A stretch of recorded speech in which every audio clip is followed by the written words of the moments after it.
Adventure. It's what drives us all in life.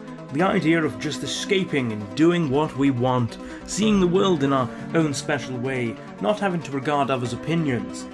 Everyone, and I mean everyone, has dreamed of adventure.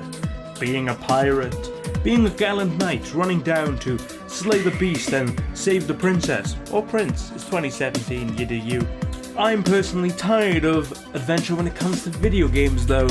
It's always the same thing and it's never something new. I want a new kind of adventure.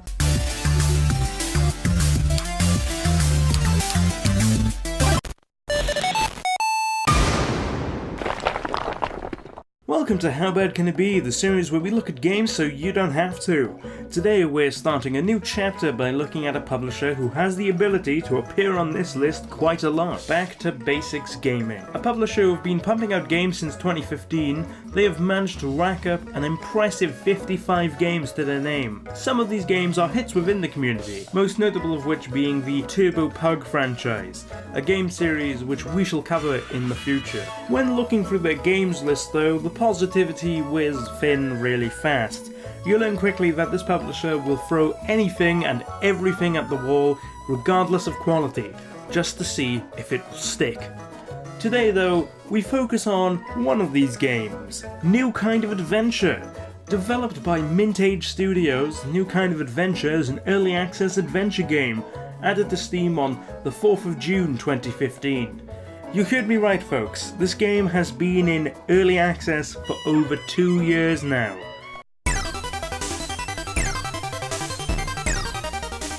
From a first glance there's nothing in the way of story. It turns out however that you have to press H on your keyboard in-game to work out that you need to press U on your keyboard in-game for a text box to pop up so you can learn that Mary, the little girl, fell asleep in the closet after her parents had a fight and she woke up here. You start off by playing as this rabbit man called Aquarius who goes around the area doing sweet fuck all because there's nothing to do.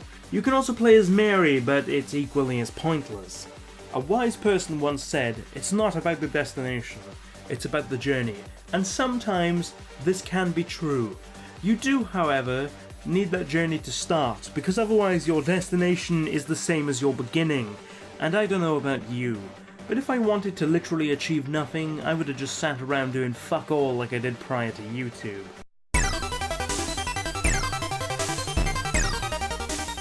If I could describe this game in terms of its presentation, I could use just one word. Unfinished. It's just not finished. The graphics are a bit all over the place. Textures on mountains glitching out, character models looking unpolished, this damn tree which you can get fucking stuck in, these damn bushes which are just a mess. You have no jumping animation, which is hilarious to look at by the way, these giant strawberries which have pretty strange and buggy physics. Everything also has this really high saturated look to it, which gets really tough to keep looking at after a while. The sound design is where this game is most noticeable though. The background music currently is one song looping over a short period of time, just cutting back to the start. The rabbit man you play as has this little flute which you can play to achieve very little. He plays a little melody which goes on for longer than the actual music of the game, which is just ridiculous to hear. A better example of how poorly implemented this flute is though comes within the gameplay section of the video, so let's jump right into that. The only aspect of gameplay that actually hints at progressing the game any further comes via the rabbit man's flute. You enter this cave and play your flute to these flowers, getting them to open up before this gem-looking thing pops up and disappears. Wait a minute, there was a man offering to sell me stuff for gems when I walked into this cave. Hey mister, I've got some gems for you? So I have no option to buy these things. Okay, well I guess I'll keep looking. Oh hey, I met your friend earlier and he wouldn't accept my gems. It's the same guy? Really though, it's the same fucking guy. Okay, what about this one? Same again, unbelievable, for God's sake. They're also asking for strawberry jam. Now there are these giant strawberries, so let's switch the character to Mary. So yeah, you can switch characters, again something I didn't know about until learning it from the help menu, after recording this the first time, might I add. Okay, jam me mate. Nothing. Motherfucker. Oh hey big guy, you must be it. Silly me, walking around all this time and this area isn't available in the alpha. I'm trapped? Ah, fuck. I gotta get out of here. Oh, here's an exit. Nope, motherfucker! You know what would make this game a lot easier? Actual fucking movement controls, instead of old-fashioned ones where you have to use A and D to turn and then move forward. There's a reason this was left behind for the most part. It's slow, and it makes a game more annoying to play outside of, oh, I don't know, a tank.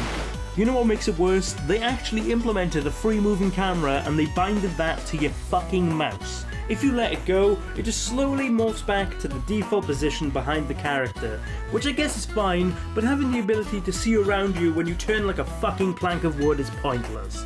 Imagine if the devs actually stuck around to add enemies to this fucking game. You could see them and then you'd have to turn slowly so you can face them by playing a flute. By the time you get to facing them, you'd have 12 bullet wounds, 4 knives in your back, and you died of old age in real life. Fuck this game. It's just an abandoned piece of shit. It's unfinished. It's basically a tech demo, and that's offensive to actual tech demos. Why? Because that would require some decent fucking technology to be used. I genuinely can't say anything remotely kind about this game. The graphics are ugly, the music is horrible, I couldn't even describe how it plays because there's nothing fucking to do. It's games like this which make people hate the early access system on Steam. Steam should really implement something where they check early access games for updates. If they haven't updated in a while, say, I don't know, 2 years, investigate that shit, and if they find nothing, take them the fuck down.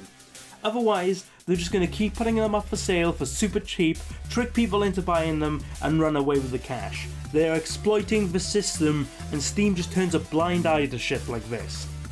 The early access system isn't bad, and it doesn't have to be. Prison Architect, in my opinion, is one of the greatest games on Steam, and it came out of that system. Slime Rancher is a pretty fun game which a lot of people enjoy. It came out of that system. Then you have PlayerUnknown's Battlegrounds, the biggest fucking game on Steam, and it's still in that system. Games like this come along and stamp all over the reputations games like those have tried to build for the system. I guess that just leaves me with one question though. How bad can it be? Believe me, if I had done this game a year later, I would have updated my new system to include a special category for shit like this. It's not a year later though, so I begrudgingly give a New Kind of Adventure a worst case scenario. Thank you all for watching today's video. If you liked it, go ahead and give it a thumbs up. Played this game? Let me know your thoughts and opinions down below in the comments. Subscribe and ring that bell to keep up to date with all future videos. Next time we're covering the other game under Mintage Studios, Escape Machines. Will it be another disaster or the adventure this game should have been? Stay tuned to find out. I've been Vivid Shim, and I'll see you all soon.